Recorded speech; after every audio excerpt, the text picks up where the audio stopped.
Good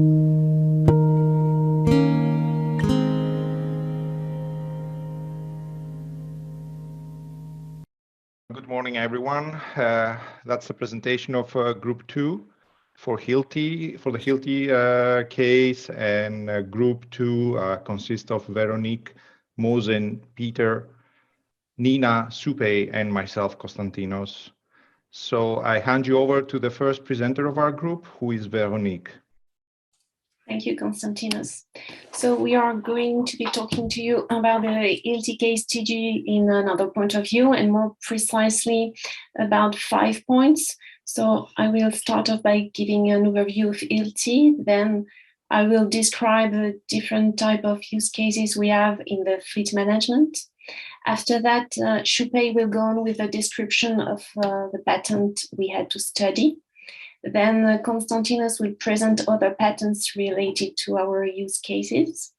Nina will go on to develop further useful protection instruments. And at the end, Peter will expand the use case and identify other use cases on which new IP rights could be added. So let's start with a few words about Hilti. It was founded in 1941, and now it's more than 28,000 employees in over 120 countries in the world. It produces construction equipment, and for example, in the 50s, the DX100, and also the first electro-pneumatic rotary hammer, the TE17 in the 60s. The 1990s were marked by Hilti's globalization. So after that, the construction industry started to introduce the digitalization in its business model. So did Hilti did the same thing, and in particular with the fleet management. So if we move to the next slide. So before Hilti fleet management, you have something like this. And after that, we will see in the next slide that in one sentence here, the fleet management for Hilti is at fixed monthly fee. It will provide It will provide construction companies with a fleet of state-of-the-art power tools that meets their exact needs while providing cost predictability.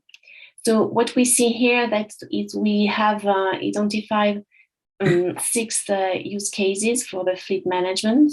So first, the battery replacement, then everything to repair, maintenance, for the repair, maintenance, and calibration of the tool. If we have a theft issue, you have the insurance use case. Then you have the replacement with the latest generation of tools. The second class was about the inventory management when you have redundancy or optimization issue. And the last one is when a firm or someone want to put a label or a logo on each tool. So next slides, I think it's, I leave the floor to Shupei. Okay, we were tasked with studying this following patent, and to answer the question, which use case of Hilti's fleet management is protected against imitation by the following patent? Next slide. Okay, so this patent relates to an electric handheld power tool, and on your screen, you see a figure of such a generic power tool. A normal power tool would have a housing, it would have a battery. Battery might be connected also to a main supply. And such a power tool might be equipped with sensors which get stored in the data memory. And such data memory can get transmitted towards an external terminal. So that's the prior art that we're looking at, or the starting point. Next slide. So this, such a conventional tool has several problems. The first is that when readout wants to happen between an external terminal and the tool, it either requires an optical or a wired interface. And that is problematic, like when you think in terms of connectivity and ease of use. Secondly, the tool has to be connected to a main supply. Again, this is cumbersome with wires. And lastly, for tools with batteries, the data interface itself, so I don't know if you can see up there, the data interface, it requires an auxiliary battery supply. And that also affects battery life. So you can imagine the data supply, the data memory, it draws power from the battery. And if this battery is again connected to a cable, then it's very difficult to function if one of your priorities is basically transport and the ease of use in the entire ecosystem. Next slide. Okay, so here we have the technical solution provided by our patent, and in purple or in violet, you will see that it has been equipped with an amplifier antenna. And that is basically the new point of this patent. Next slide. This culminated in an independent claim by Hilti. And so I'll just read to you the characterizing portion of the claim, which is basically a tool that has an amplifier antenna in purple, which is different from the system antenna. And then we go into the fine print of the claim, where we can see that it says these are the limitations of the claim, yeah, where the amplifier has to be magnetically coupled to the system antenna and is preferably fitted on or in the immediate vicinity of the system antenna. So there is room for discussion on the breadth of this claim, but the important thing for now is just to know that there's this amplifier antenna, which improves connectivity, improves or solves some issues with regards to battery life. Okay, next slide. Okay, so now we look a little bit more in detail in these technical solutions. So I'm starting on the right with point 1. We can see that data memory, so data memory in green in the middle here of the tool, can be supplied with electromagnetic energy. So that's power and battery life. I'm sorry, it's power energy, okay, and put in other words. Supplied with EM energy from the terminal. And so you can imagine a worker or a foreman of the construction site coming by holding this terminal, a portable terminal. So supplied with electromagnetic energy from the terminal to the amplifier antenna and to the system antenna. Okay. And a second solution is that tool-related data. So we can talk a bit more about what tool-related data is, but obviously this will come from sensors within the tool. Tool-related data can be wirelessly transmitted from the terminal to the power tool. So back and forth, you can have data from the tool towards the terminal, as well as data from the terminal towards the tool. Okay, and the third point is that data can be easily exchanged because the amplifier antenna basically extends your range. It improves your connectivity. So your power tool can just be located in the toolbox. You no longer need to take your tool consistently out of the toolbox, charge it to the mains. Yeah. So this improves the ease of use for the foreman, for example. Next slide. Okay, over to you, Veronique. Thank you, Shupei. So as we are here in a digital business model, this slide is here to map our patent to a different level in this digital business model. So because the solution describes in the patent relies on physical product, for us, this patent is linked with the first level. And due to the fact that the patent allows better charging capabilities, but also better data transfer capabilities, and also a better connectivity, it's obvious. The patent is obviously linked to the level 3 connectivity. So if we move to the next slide now. And now if we come back to the use case, so just before we saw, we have 6 use cases. So then you could move to the next slide, please. So for us, the patent is linked for all of them except the one which allows the firm to put a label on each tool. And now we can move to the next slide. Okay, so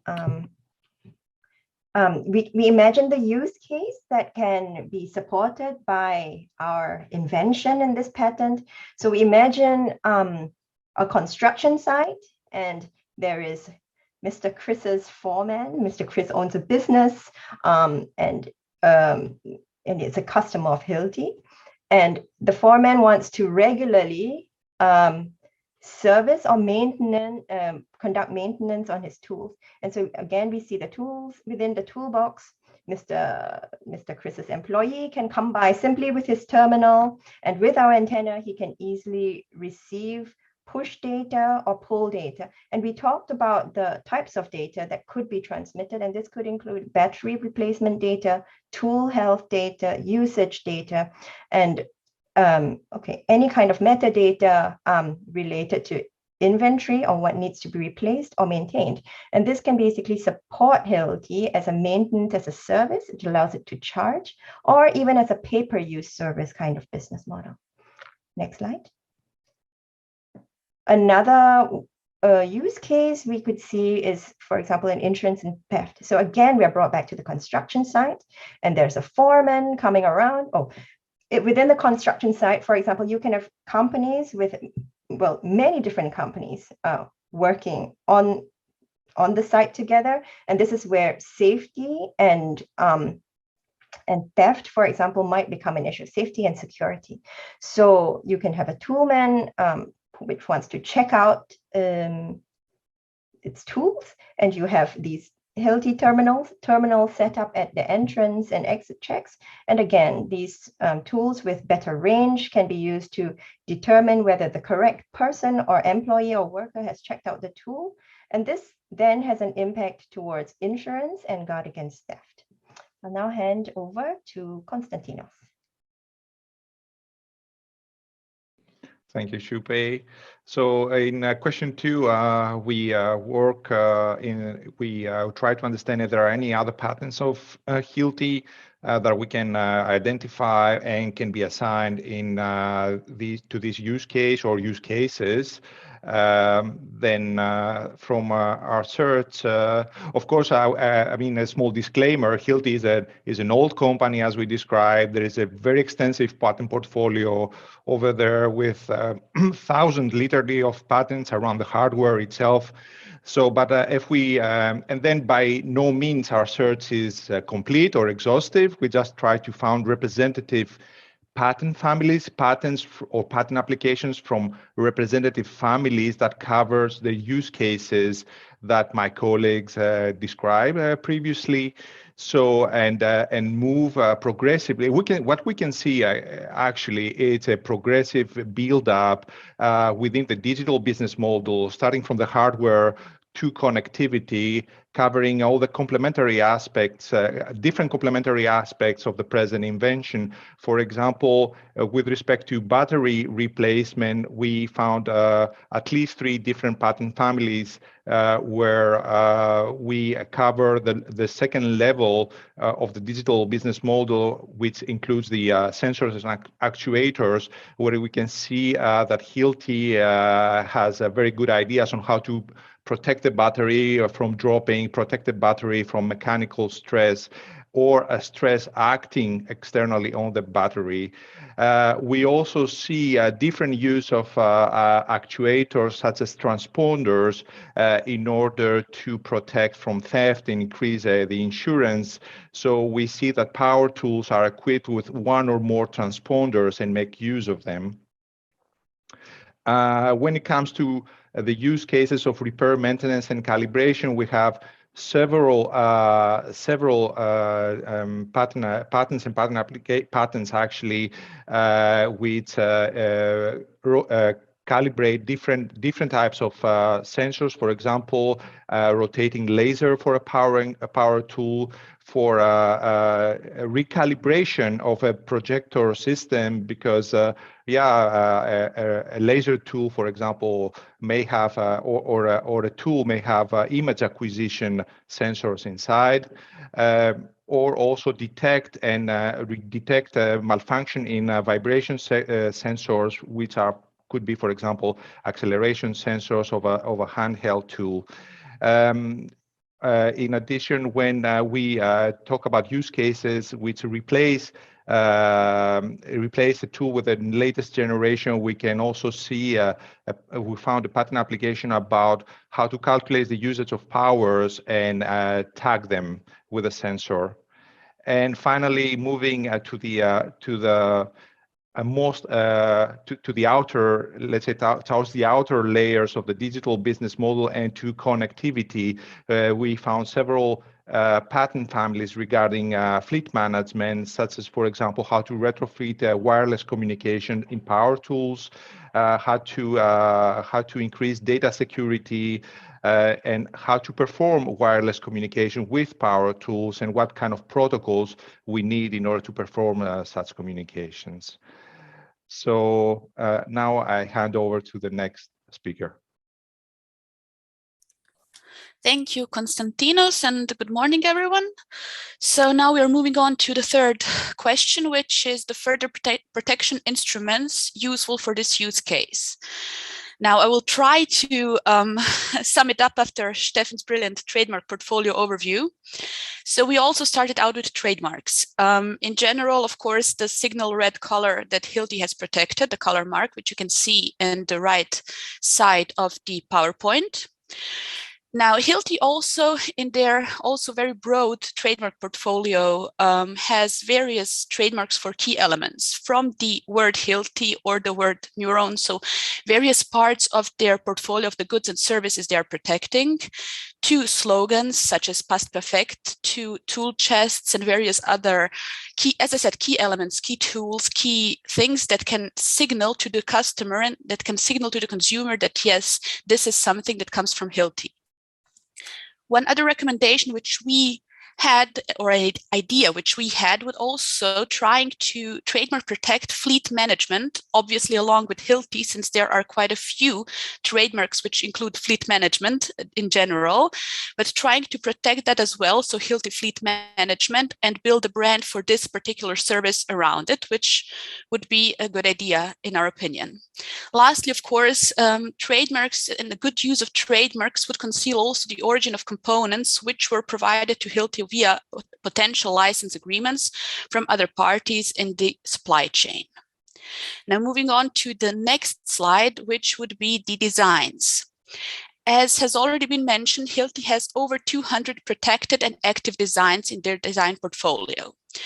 Again, this includes key tools, key devices, tool chests. So the one picture without the color, you can see it is a tool chest. They have measurement devices. They have icons such as the stairs. So there are many designs, so many elements of their portfolio which are design protected. As you can see, also many of them are in their trademarked red color, which also again indicates that there is a good idea of how their trademark and design portfolio should be interconnected and protected. Now, on the next slide, we have also touched up upon secrecy and trade secrets. Now, in regard to research and innovation and production facilities, customer-oriented solutions, and everything they are working on so well, also trade secrets would be a good protection instrument. So in the contracts, non-compete clauses, confidentiality agreements, need to know restricted access to various parts of their services, of their innovation procedures, fragmentation. Obviously, as I already touched up upon, listing trade secrets in employment contracts and concealing the negative know-how. All of those elements are useful and good in protecting their own IP and protecting their trade secrets. And lastly, we have touched up upon two things which are not exactly protection instruments per se, but we consider them quite useful. One would be investment into human capital. Now, according to the information we had, the main focus of Hilti is customer loyalty. And 2/3 of their employees, of their total employees, are in daily contact with their customers. Thus, we would say that it is quite important to provide both behavioral and IP-related training to all Hilti employees to ensure that this customer focus is well worked on, that the focus of the employees is on the right side and on the same page as of the managers and of other employees, of the whole human capital of Hilti, to put it that way. Another thing that would be useful and that I'm sure Hilti is using in the right way is lead time. Again, not a protection instrument per se, not something you can register or you can apply for, but in general connected to the innovation, the ramp up of production and market introduction. So to be the first ones, it is again a protection instrument. It is connected with the trade secrets, with everything else. And we are sure that this is also something they're using to generally to work on their strategies and to have the really brilliant IP portfolio that they have at the moment. So with this, I'm moving on to the fourth question and giving the microphone to Peter. So lastly, the question 4 is about how we might extend the use case that's at hand, and how we might extend it to bring further and new customer benefit to Hilti's customers. I guess the first thing we already pointed out is that this particular patent is an enabling patent. It is a way of allowing a device to communicate further, and therefore enabling different uses of the data that's generated by the device. And so in many ways, then the use case use case expansion could be very broad. But let's look at a couple of different instances. In the first one, Hilti is about, and fleet management is about, getting good tools, well-maintained tools on production sites. But maybe we could expand the digital side of it by knowing when and where and how the tool is going to be used by the customer. So maybe customers might, or the building site managers might lodge their current plan of action or current plan of activity with Hilti. Hilti then would use some usage algorithms and whatever else to determine when the best tool should be on site, when it should be on site, when it should be removed from site, how it's going to be used, and so on and so forth. This could be further extended into being the Lyft or the Uber of tool supply. In other words, we pick up the tool when we need it and we drop it off when we don't. And so we have a situation where we could protect that with a further patent applications. There may be some design in terms of how the whole thing is designed, the design of the process, as opposed to necessarily the design of a device or so on. And then there could be some trademark protection around that. Next slide. So the other thing is then the Hilti lock-in, and we've already talked about, and it's been mentioned that Hilti is a professional tool provider. It provides professional tools to professional builders and so on. And so this notion of Hilti lock-in is there, and it's well known, it's well understood, and whatever else.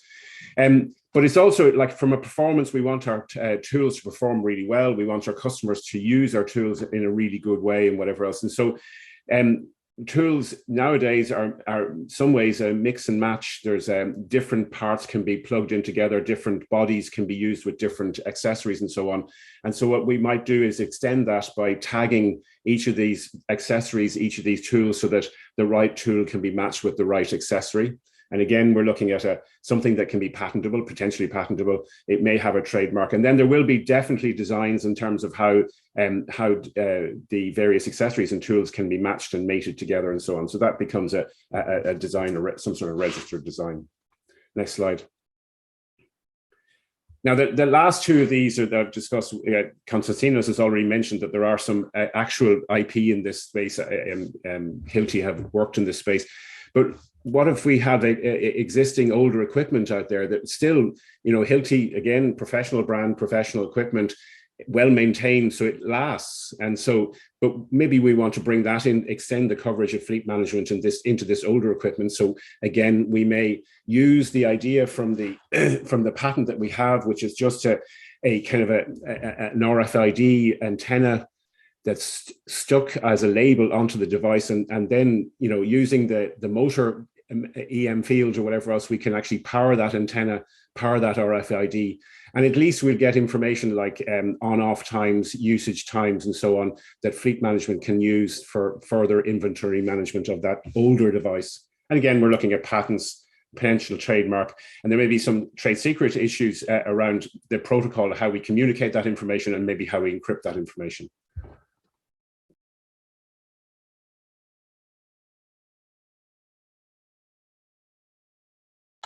sorry.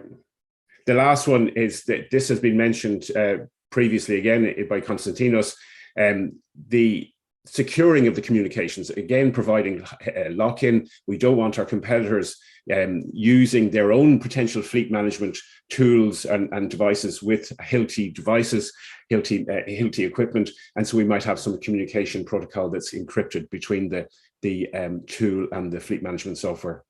And again, we're looking at maybe a potential trademark, trade secret, but obviously there is patents already in this space by Hilti.